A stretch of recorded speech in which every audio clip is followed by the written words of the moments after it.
Hey there, how's it going? Welcome to the Grit and Equity Talks podcast. This is streamed on the X Factor podcast with Dr. Matthew Joseph and the tribe. And I'm so excited to be here with you. My name is Dr. India White. I am a national education consultant, a co-author with Big Ideas Learning, National Geographic Learning, and Cengage Learning. I am also a TEDx speaker, and I am here because I want to help you to bridge the achievement gap by providing equitable practices and gritty practices to make sure that we're motivating and reaching all learners across the nation. So, with that said, I've already mentioned to you that the Grit and Equity Talks podcast, it's going to be aired on the X Factor Podcast Network with Dr. Matthew Joseph and the tribe on Thursday. So make sure you tune in to hear all the rock stars that are going to be on the X Factor EDU podcast. I think you will absolutely love it. Also, are you trying to close the achievement gap, but you're having classroom management problems? Or are your students just not motivated to work? If that's the case, then you're in the right spot. Join me on this podcast on Thursday so we can really get real and talk about some issues so that we can close the achievement gap together. We're going to explore topics in this podcast on equitable math practices and also developing grit for any student in the math classroom. So you'll learn how to bridge the achievement gap with me. And with that said, I want to talk today about bridging the gap through equitable and gritty practices. Okay. Again, we're going to bridge the gap through equitable and gritty practices. Well, first things first, so many people are talking about, okay, India, I've heard about grit, I've heard about equity, but I'm not going to lie to you, I'm kind of scared. I don't want to get canceled when we talk about equity, we talk about bridging the gap, we talk about reaching, the underserved learners. So what does it look like when you're implementing equitable practices in instruction in a classroom, in a building, in a school building, in a school district? How can you do that and make sure that you're serving all learners and you're also staying out of those fires? So first things first, we have to understand what equity is. Equity, according to NCTM, they wrote an article on this in 2000, and it was so spot on that we continue to use this definition for equity. Again, equity is whenever leaders provide resources and accommodations as needed so that they can promote access and attainment for all learners. Equity is one of those categories that we've never really heard of equity like that, right? We might have heard about equity in a house or, whatnot. But as far as in education, it's one of those spaces that people are now starting to really dig in because they want to see how can they reach all learners. Why is this imperative? Because you out there in the field, you understand the overwhelming pressure of raising the achievement gap, helping students to graduate on time, dealing with the absenteeism where we have a chronic amount of students that are absent. Students aren't motivated. They need more grit. They need equitable practices. So let's talk about what that really looks like when we're trying to implement it in the classroom. Before we get started, we have to understand that equity is not just a lens of, say, racial demographic situations. Equity, I provided for you right here 8 different lenses of equity. You have a lens of race, you have gender, there's ethnicity, there's the socioeconomic status of students, there's also dealing with disabilities, there's religious situations, there's emotional equity, and then there's also mental equity. If you don't think these areas matter, I promise you they do. All of these areas speak to the whole child, and we as leaders, we are held accountable to make sure that we're doing all that we can with fidelity to reach our students and to accommodate them as needed. Dealing with race, dealing with gender, ethnicity, all these different topics here, it's imperative that we take a step back and really see how can we make grit and equity work for all students so that our students can succeed in the classroom. Now, first off, we have to understand the role of equity and the role of grit in the math classroom or in any classroom nationwide. So first off, the role of equity in the classroom, you're going to meet students where they are. Okay. First things first is putting yourself in their shoes and realizing not all students have the same background, not all students have the same culture, not all students are dealing with the same resources and different benefits of life. Okay, so with that said, you might have some students in a school that are, high SES, both parents went to college, they're doing great, no struggles. And then you have the same students at the same school that, they might be underserved or dealing with poverty, or they might be dealing with grief, dealing with disabilities and whatnot, and you have to service these students just alike. You have to make sure that all students get their needs met. With that said, meeting students where they are is key. Then, of course, building stronger relationships with each student and with your educators, because students, they don't care how much you know until they know how much you care. And students will do anything for you to please you because they are sponges. They're taking in information, they're taking in their experience as learners, and they want to produce for you success. This is why they get up every day, they get on the bus, they show up, they go to class, they try to get there on time, they try to complete the homework assignments. Students aren't going to class, intentionally saying, I'm just going to come here and fail. Students aren't coming to school to say, I'm just going to just flunk out. When a student enters the classroom, especially grades K-5, they are sponges. They are coming with their best efforts, their best foot forward. And we as educators must do all that we can to protect their effort and their desire to learn, their desire to try, their desire to be successful. And that can be done through equitable practices. Now, let's talk about the next thing. We're going to enhance classroom discussion with each student. How do we do that? Well, we've got to look at the metacognition, what's taking place. Is there higher order thinking taking place? Are we challenging students? Are we giving students a platform to share their opinions by enhancing student voice? What are we doing regarding project-based learning? Making sure that students have the opportunity to express themselves and to be creative in the classroom environment. These are some things that we want to consider whenever you're trying to enhance classroom discussion with students. And of course, providing that feedback and praising your students as you're seeing that they're evolving and that they're starting to comprehend more and more of the topic at hand. Now, as you're doing this as well, you're building that mathematical discourse and you're building a sense of belonging. This is imperative. If you're trying to have an equity moment in your class where equity and access is shining bright and everybody is on board, it is so imperative that everyone feels like they belong and that they're not being targeted or isolated or oppressed or any type of malice or abuse or any kind of dismissal because of who they are and how they show up to the classroom. So with that said, we've got to build a sense of belonging for students. And that can simply be through letting students know, hey, I'm glad you're here. You belong here. I'm excited to hear from you. I can't wait to see how you're going to do on that assessment, or if they're in a particular activity, I can't wait to see you perform. Showing students, constantly giving students that sense of belonging and that sense of acceptance is going to definitely build their self-efficacy and make them feel like their role in the classroom matters. Listen, students are so valuable. Without students, we wouldn't be in the education space. But we have been called, we have been chosen to give back and to pay it forward so that we can mold and shape these beautiful children into phenomenal change agents, world leaders in society. And we cannot sleep on them, and we cannot give up, and we cannot conclude or assume that they don't want to be great, because I promise you, every single one of them do. And many of them have dreams, and many of them will achieve those dreams as we continue to hold their hands and help them to be successful. Now, I want to talk about the role of grit in the classroom. It's like my favorite word. So when you're talking about grit, you're trying to build that great resilience in time. Dr. Duckworth told us that grit is the passion and perseverance to obtain long-term goals.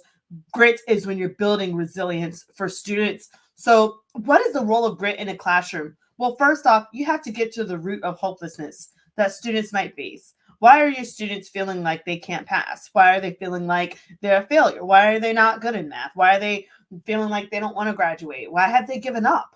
Why have they given up? Get to the root of this hopelessness. And I'm going to tell you this, if you don't have a relationship with that student, you might as well unplug on that, because they're not going to open up to you and confide in you.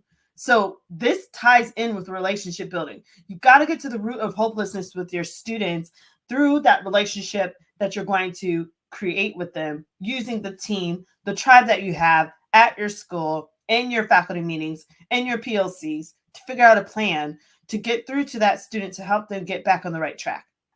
Another thing the role of grit does is it provides a plug for students that have lost hope to try again.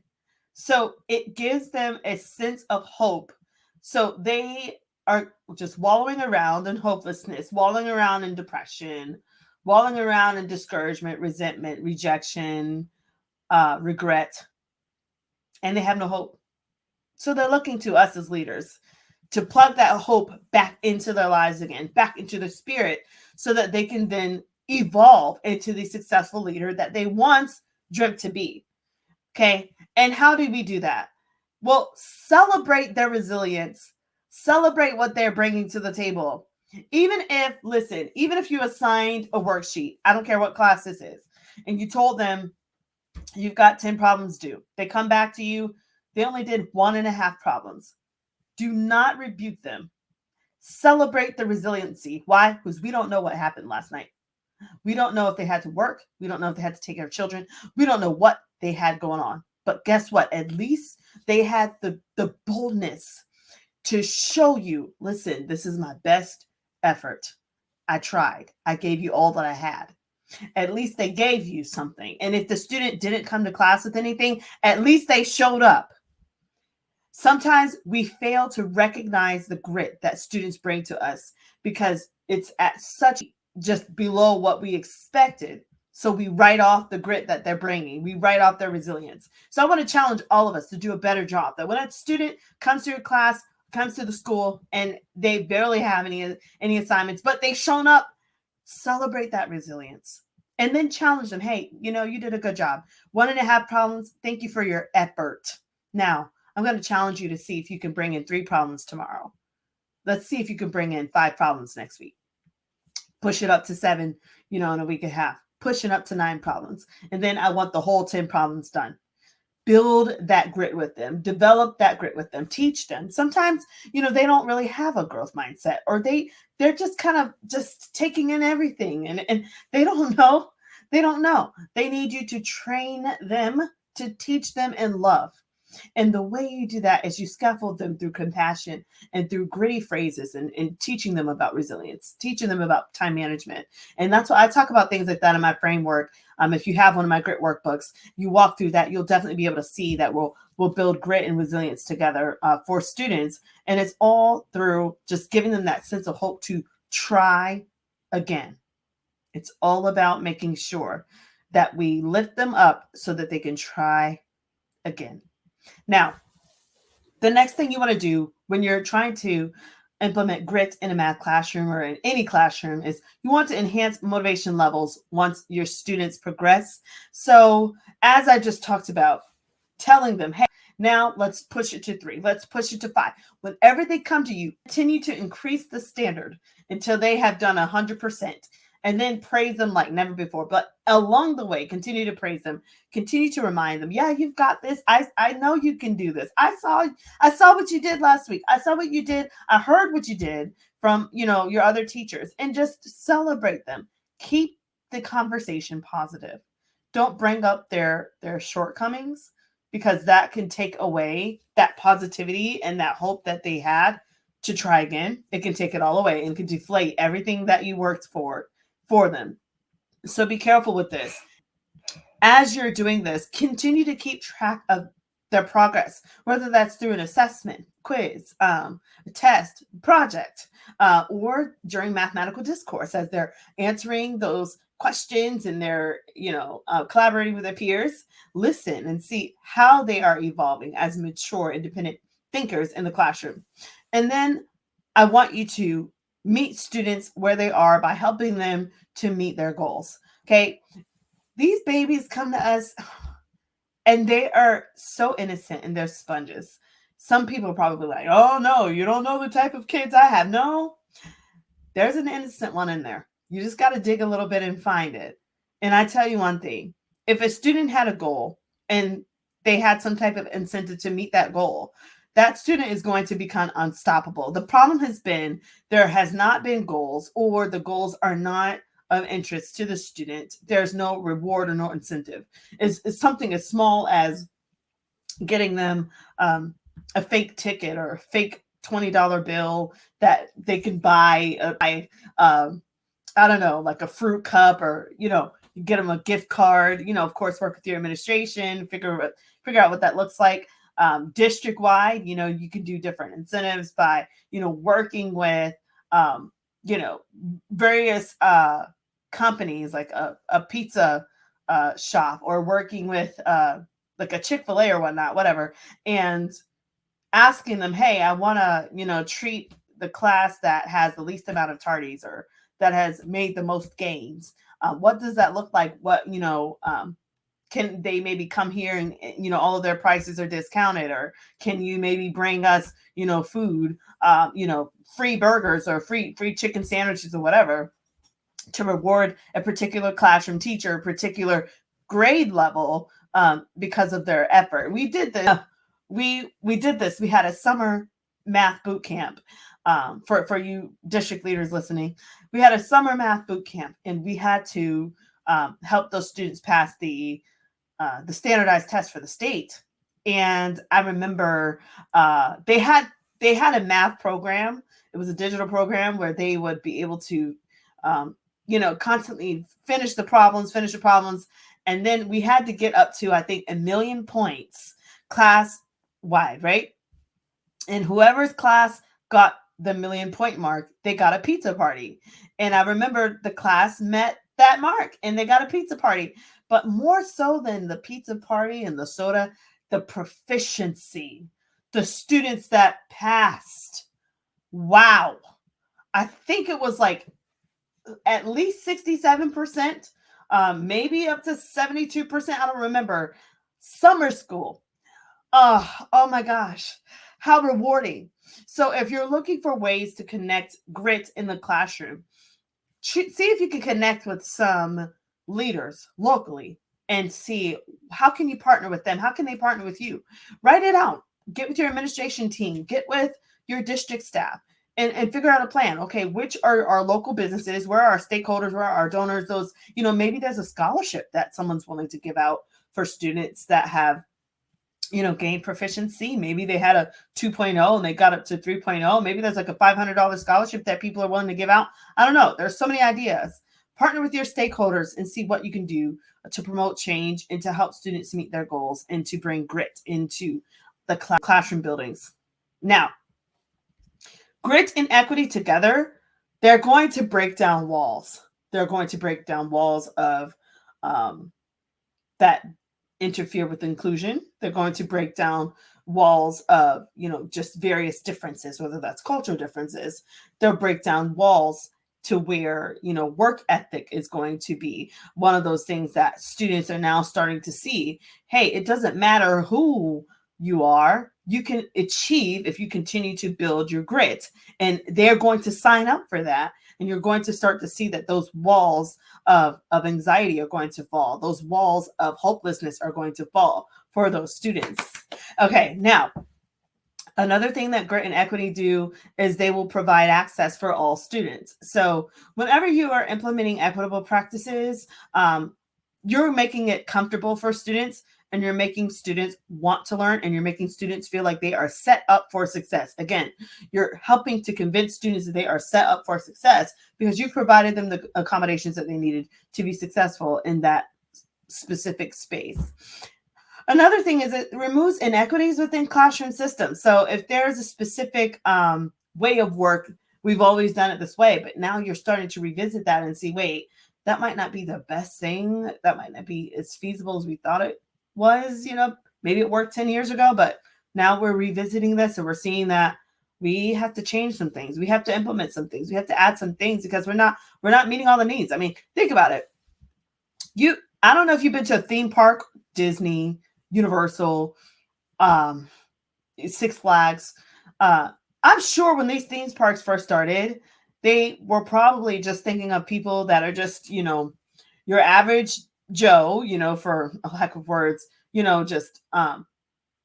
just standard, no disabilities, no whatever. And they just built the park.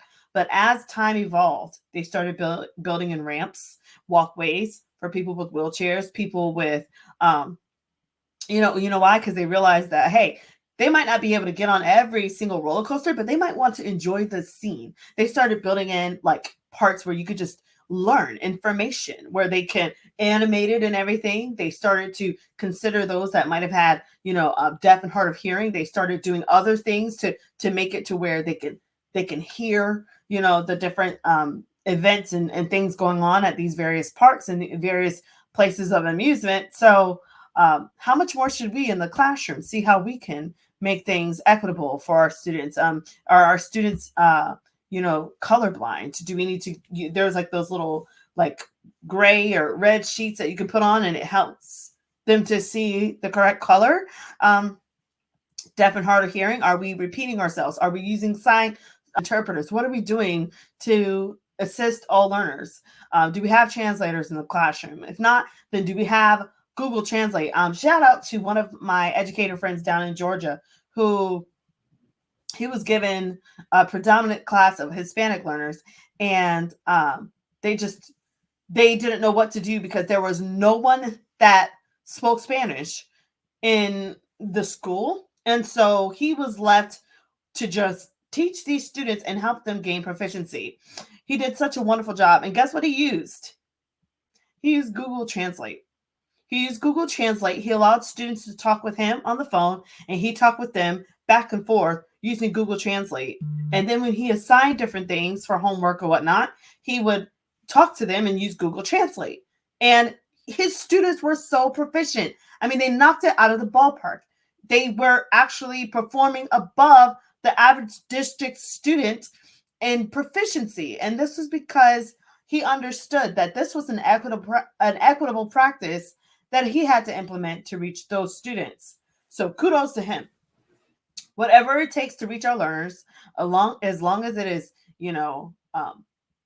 ethical and, keeps the dignity there, we should do it. Now, let's talk about tips for effective implementation of equity and access in the classroom.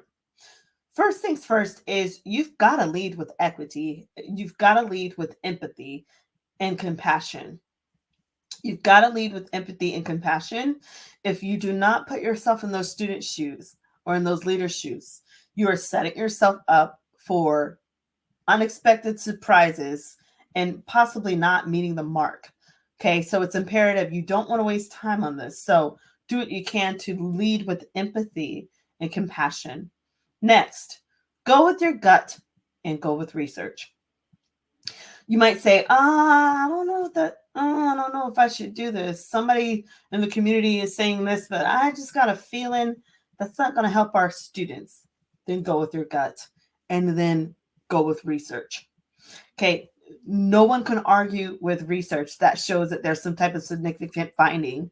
All you can do is come behind that research and back it because it was found to be effective. Or if you're seeing something that was detrimental, you can present that to the leaders that are in charge to let them know we're going to try this route versus this route. But whatever you do, continue to try to service all students. Another thing, ignore your naysayers. They're always going to be there. Somebody posted something about eagles, and they said that the only bird that tries to come at an eagle is a crow. And what it does is it gets on its back when the eagle is flying. It gets on its back and then it starts pecking its neck. The eagle doesn't even pay attention to it. The eagle just continues to soar higher. And then as a result, the crow has to just fall off because the higher you fly, can't be touched. So with that said, continue to soar, ignore the naysayers. When we were turning around schools, a couple of leaders and I, different districts and schools that I've worked with, there were always the naysayers that would come up and push back and say, oh, we can't do that and all this. We ignored the noise and we just said, we're going to do this because we know this is what's working with research. It's what's best with our students. We invested in this for a reason and we're going to see what happens. And we succeeded. And then guess what? The naysayers came right behind us. Good job. Good job. I knew you could do it. So sometimes you got to ignore the naysayers because they're secret cheerleaders on the inside waiting for you to be successful. So they'll come around after a while. So just ignore the naysayers and continue to be awesome. Next, tip number 4, remain bold. There will be times where you're going to have to really put your foot in the sand and say, this is what we're going to do. This is the plan. This is how we're moving forward. That's it. You don't have time to waver and go back and forth. Make a choice, make a decision, write it down, make the vision plain, and go for it. And then focus on the data. Don't focus on all the noise and all the mess. Focus on the data as to why you're doing what you're doing. The data doesn't lie. The data doesn't lie. That is your strong point, is data. I can tell you data right now, it's going to take hundreds of years to close the achievement gap. So what are we going to do about it? Can't lie, right? You can't argue with the data. Okay. So look at the data. Is it NAEP data? Is it your district data? Is it your statewide data? What is the data saying about how your students are doing in math? How your students are doing in English? The graduation rates? What is the data saying? And then put a plan together with research backing that, so that you can go in and you can make a difference for your students, because they deserve it. And then, of course, I want you to communicate effectively. Now, listen, whenever you are implementing plans, you're going to have many naysayers and community stakeholders that will raise up their heads and say, I don't think so. Not over my dead body. We've never done this. Why do we need to do this? This is imperative for why you need to communicate effectively. Do not be afraid to tell people, hey, we're doing a new equity initiative. We're doing a new grit initiative. We're going to build grit with students. We're going to focus on achievement gap. We're going to focus on graduation. We're going to focus on school improvement. We're going to focus on, classroom management. What is the initiative? What is it? What does that look like? Focus on that. And then communicate that. Emails, announcements for the students, announcements for teachers, even if it's every Monday morning, whatever you have to do, but make sure that you have thoroughly communicated and that you've not left anyone in the dark, so that they don't think that you're pulling anything, over on them. They understand that you can be trusted and that you're doing this in integrity. Okay. So with that said, some other ideas for equity include building equity policies. Shout out to Hillsborough County. They had a phenomenal equity policy that they put together a few years ago, where they focused on retaining diverse leadership, not only in the classroom, but also making pathways so that diverse leaders could be promoted, into district spaces and whatnot. Also, they got stakeholders involved. They also made sure that they were dismantling or eliminating any procedures that did display any type of inequity, or that were, unbeknownst to them, might have been oppressive to students or oppressive to diverse leaders and whatnot. They also made sure that they implemented and put other practices in place to service all learners from all various equitable backgrounds, whether that was gender, culture, disabilities, emotional, mental supports, alike, because they wanted all students to understand that they belong. They didn't want to just say, oh yeah, you belong, you're a part. No. You belong, and we're going to prove it.